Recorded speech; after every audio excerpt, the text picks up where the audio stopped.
una simbiosis, ¿no? De Sí. sumar ambos. Entonces, ¿qué es lo que le aportas tú a esa expedición y cuál es tu trabajo allí?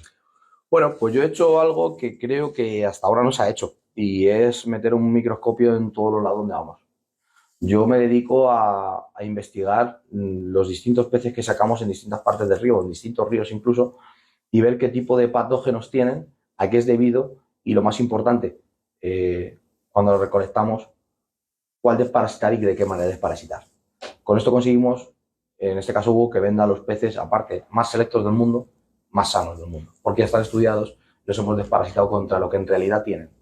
Y no contra algo que creemos, sino contra algo que tenemos demostrado.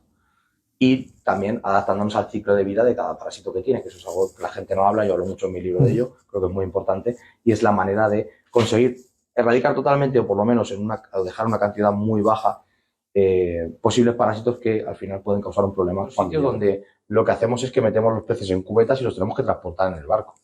Y se tiran a lo mejor 2 días en esto de agua, tumbaditos en cubetas tranquilos. Lo que te hablaba antes, un disco híbrido no te aguanta eso. Haces un disco doméstico, o sea, se muere. Es distinta manera de transportarlo. En este caso lo llevamos embolsados. Y claro, salen de aquí, entonces, desde que salen del río, llegan a las instalaciones de Hugo en Santarém, ¿cuánto tiempo pasa ese disco? Depende. Depende en qué parte del Amazonas estemos. Me refiero, yo el año pasado, yo vi vídeos donde te pegabas 24 horas para llegar al sitio donde estaban los discos. Sí. Sí. Entonces, Y hay sitios donde he tirado 2 días para llegar al sitio donde estén los discos. y no les pasa nada, aguantan. Perfectamente. De hecho, uno de los sitios más lejos que tuvimos que mandar los peces en un barco de línea, ¿vale? En cajas, ellos lo llaman basquetas, son las cajas estas así, cuadraditas de plástico, con esto de agua, fácil, desde que pescamos los peces hasta que llegaron a la empresa, pasaron casi 3 días, 2 días y pico. Obviamente hay que hacerles cambios de agua y demás, ¿no? O sea, eso es lógico. Mortandad ninguna. Hay veces que, bueno, pues te puede llegar alguno mal, obviamente, es normal, ¿no? Pero es que ese día a mí me sorprendió cuando yo llegué a la empresa y están todos. ¿Cómo es posible?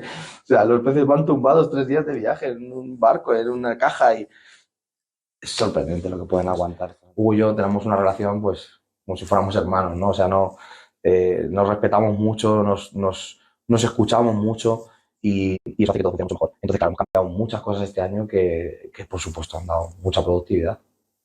Estos animales los tenéis allí en Santarém, ¿no? Es donde tiene Hugo sus instalaciones. Sí. Y de allí viene todo a Portugal.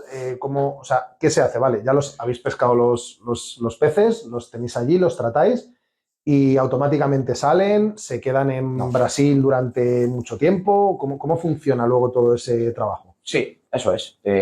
Los recolectamos, los llevamos a la empresa de Hugo en Santarém y allí se pueden quedar, pues, por ejemplo, este año se han quedado casi 5 meses allí. No ha sido solo por la cuarentena, o sea, la cuarentena con un par de meses, 3, en algunos de los casos, vale.